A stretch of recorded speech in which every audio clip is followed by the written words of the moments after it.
Welcome to this series exploring innovation, progress and achievement using a technocentric paradigm by Ash Stuart. You may want to also read Ash's original Substack article for the best experience, including footnotes and other details. Episode 40, when a grim and gruesome guest came knocking. The uninvited harvest, the impossible ordeal, the unexpected fruit. All right, batten the hatches. I'm not gonna lie, this one is going to be grim. This story is about the greatest natural disaster ever known to strike humanity. It's not pleasant, so feel free to stop reading and close this right away. That said, this is an essential part of the story of human progress, and thus it cannot be left untold. For all the untold misery it did unfold, it's also a story of how things get better after the worst. This is the Black Death, the Great Mortality. The Great Bubonic Plague pandemic that swept across Eurasia in the 1300s. Just like gunpowder, it came from the east, across the vast Central Asian landmass and hit Europe, especially devastatingly hard. Both in the incident, but also, importantly for our story, in the aftermath. For this reason, and others, I'll be focusing primarily on the European theater of this pandemic. Also because the data on the other regions, such as China and India, are still being debated, and in most regions there's less traditional material available as well, at least for my current purposes. Even more broadly, there's still a lot of research going on about this, despite the fact that this is an event that occurred in the mid-1300s. Further, to understand and appreciate this event better, let's get some quick history and background. The first pestilence. There have been epidemics before, and as we well know, after. A pandemic being an epidemic across continents. And we call this a plague because of the bacterium that causes it, Yersinia pestis. You can also see a connection to the word pestilence there. I'll leave some more details in the footnotes. What's of interest to us in this context was that there was one other notable outbreak of this plague in Europe before this one.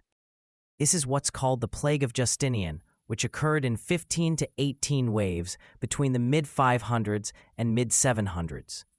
It started during the reign of Emperor Justinian, who himself, according to historian Procopius, contracted it but recovered. And thus the name. It is said to have killed a fifth of the population, with about 10,000 deaths per day at its peak in the imperial capital of Constantinople.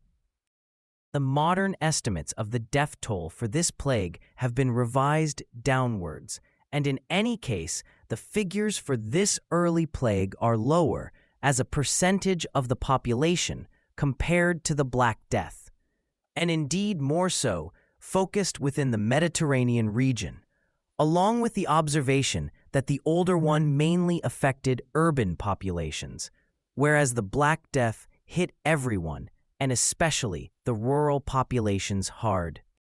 So why did the Black Death hit harder? There's more to the story. The cold winds of change. We have noticed time and again the beneficial effects of climate change in the direction of warming, episode 21 and episode 36, leading to improved crop yield and its cascading effects. The specific instance of this we covered in this latter episode, in tracing the rise of learning in universities in Europe, as we saw there, which is called the medieval warm period, ran its 3-century course, and with the early 1300s witnessing a drop in the temperature, leading to adverse effects, such as bad harvests, which was compounded by a few years of extreme rain and insufficient solar activity. This led to what's been called the Great Famine of 1315 to 1317. Famines were not new back in those times, but this one was so much more severe as to earn the Great in its title. There is this story that King Edward II of England, the most prosperous country hit by the famine, once went hungry during a royal tour in August 1315. This thus set in reverse the course of the rapid growth in population and economic activity we saw in University episode. But the worst was yet to come. A plague on all our houses. The plague has been described to have been spread by the Mongols as part of their expansion across Central Asia and beyond in the 1300s. And while the Mongol conquests involved huge amounts of atrocities, including killing all the male population of a defeated enemy, razing entire cities to the ground. A notable example being the House of Wisdom in Baghdad we looked at in episode 32 and episode 33, but also hundreds of other great centers of intellectual activity across Central Asia I briefly mentioned in episode 37 on paper. We should perhaps account for the fact that the biological facts of such diseases was not sufficiently known back in the day.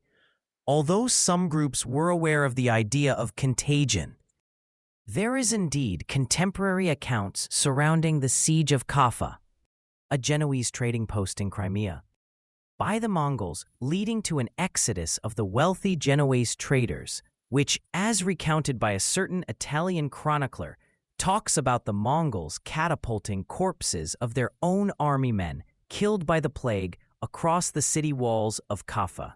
However, we do not have sufficient evidence of this particular incident. What is better understood, though, however, is that the fleeing Genoese might have been the vector that carried it westward from Kaffa. For when their vessels arrived in Sicily in October 1347, many of them were dead or blatantly sick of the plague, and despite belated attempts by the authorities to stop their entry, it was too late, and the plague had entered Europe. Within weeks, refugees fleeing the Sicilian port city spread the plague throughout Sicily, and soon the plague entered the mainland. By mid-1348, it had spread to France, Great Britain, and in the next year to Germany, Scandinavia, then spreading eastward, Poland in 1351, and from there on to Russia. The vile vector of pestilence. The bubonic plague, one of the three manifestations of the plague, as caused by Yersinia pestis, is in fact a disease that hits animals, such as especially rabbits and cats, and is spread by a parasitic flea that is hitchhiking on rats. It spreads to humans essentially because rats live in close proximity to humans, such as especially the ships which attract them on account of the large amounts of grain carried. Having affected and killed the rodent, the parasite hops across to the humans. It's also a very graphic disease in the sense that it leaves very conspicuous marks on the human body, the so-called buboes, which are both extremely painful and hideous in appearance. Check out or skip footnote on this for the gory detail. The other factor that was instrumental in its rapid spread is the appalling lack of hygiene in the Middle Ages in Europe. Mens insana in corpore insano. Back in classical antiquity, the Romans loved a good bath, and those who could went to the baths every single day, spending the afternoons there. This is an image we know quite well. With the onset of Christianity, it has been documented that attitudes changed somewhat. Bathing or washing, at least regular or frequent, was often seen as an indulgence, as vanity, or worse. There are stories about senior church figures having disdained the practice, or boasting about not having washed, although the evidence is not concrete.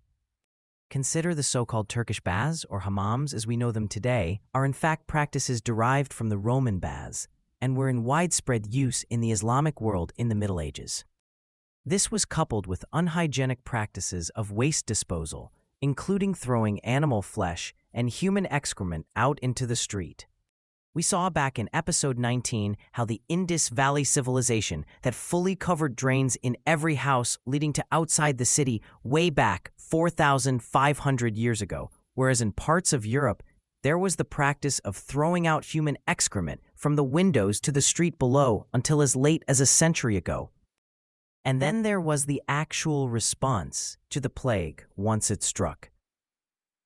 The prevailing attitude to diseases back then were based on notions such as miasma, bad air, and the humors, blood, phlegm, black and yellow bile, based on ideas inherited from Galen.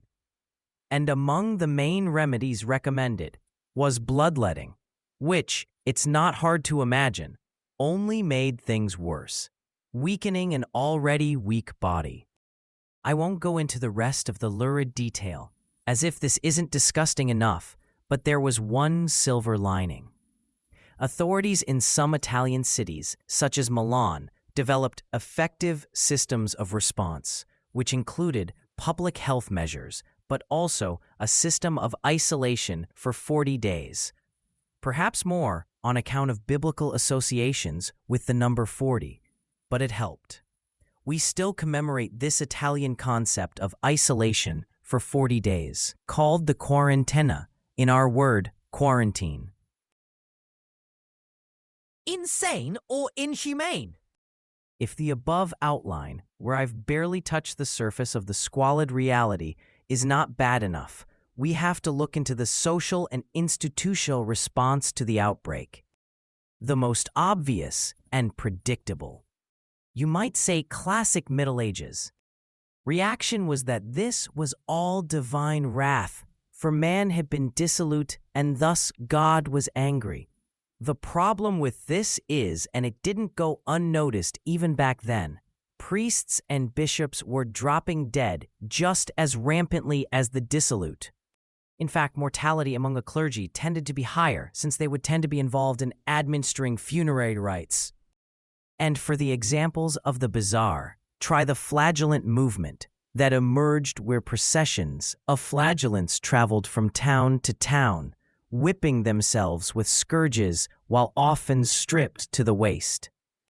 But perhaps the most shameful one is the flaring up Judeophobia, or traditionally called anti-Semitism, with Jews not only blamed for the plague but in many cases actively persecuted, such as the Valentine's Day Starsborg massacre in 1349, when about 2,000 Jews were burned alive, with Christian residents sifting through the smoldering ashes to collect valuable possessions. Again, it didn't matter that the Jews were dying just as much as the Christians. In the end, Europe's population fell massively. Previously, it had been thought that the losses were in the range of 30 to 35%, but more recently, this has been revised upward to 50 to 60% of the population. The Great Famine I mentioned above was a factor. The prime age population by 1350 was those who had been children in the 1310s and grew up under extreme malnourishment. As we can imagine, all this led to complete institutional breakdown and collapse. Local government, churches, trade networks, civic maintenance. This episode has been hard going for me to research and write. Who wants to stare down the barrel of death, peek through the grim stains of disease and pain, and contemplate the collapse of civilization, even from the safety and comfort of chronological distance and digital insulation? That said, we cannot avoid the elephant in the room. We have been through a pandemic not so long ago ourselves. In episode 38, after having outlined the technological and institutional achievements of the pre-Columbian Americans, I mused at how they achieved what they did, although they didn't have a great many advantages that the peoples of Eurasia had. Now, flipping the coin, we have to ask ourselves, given our significantly advanced technological and institutional vantage point, how much better did we respond to our own pandemic as individuals and as institutions? Still, all this said, I want to end on a positive note. Depressing as this whole episode was, with the sheer scale of human tragedy, in the longer run, this shock to the system had positive outcomes, the unexpected fruit, as I'll get to next. Just as the forces mentioned in the previous episode, the events of this one also worked to precipitate the end of the Middle Ages and the move to the early modern era. And thus, we are poised in the new year, in continuation of our journey here, with another fresh start to the modern.